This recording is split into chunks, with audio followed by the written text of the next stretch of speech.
Yo, kamusta kayo mga bossing ko? So for today's video nga pala ay samahan nyo ako mag-gym. So ayun mga bossing, ang inuna ko palang program ay itong incline bench press. At pagtapos nyan mga bossing, ang sinunod ko naman ay itong decline bench press. So yan mga bossing, sa chest nga pala ang tama ng workout na ito. Gusto ko kasi maging matigas ang aking dibdib at handa ito sa mga anumang problema ang pwedeng dumating sa buhay natin. So yan mga bossing, napapansin nyo dyan na sobrang bigat na ng binubuhat ko. So bakit nga ba mga bossing na sobrang bigat na ng binubuhat ko? Kasi po gusto kong masanay yung katawan ko sa bigat para in case na may dumating na sobrang bigat na problema ay sisiw na lang ito para sa akin. Mapapansin nyo nga rin mga bossing na pangiwi-ngiwi na dyan yung mukha ko. Pero okay lang yan mga boss, huwag kayong mahihiya pagka ganyan.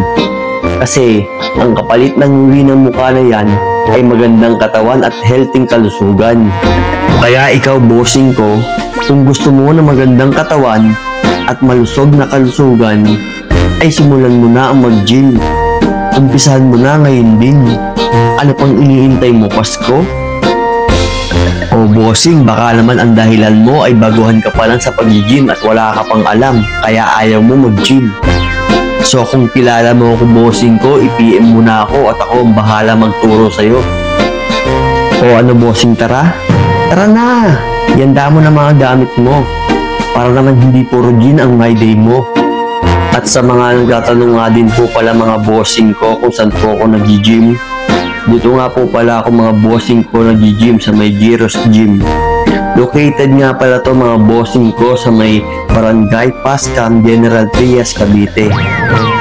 So ayun po mga bossing ko, bali hanggang dito na lang din po pala tong vlog ko. At baka nasasayang ko na yung ilang minuto ng buhay nyo. Ang tanging wish ko lang sa inyo ay sana umpisan nyo na ang fitness journey nyo. Mag-iingat po kayo palagi mga bossing ko. Babay na mga bossing ko.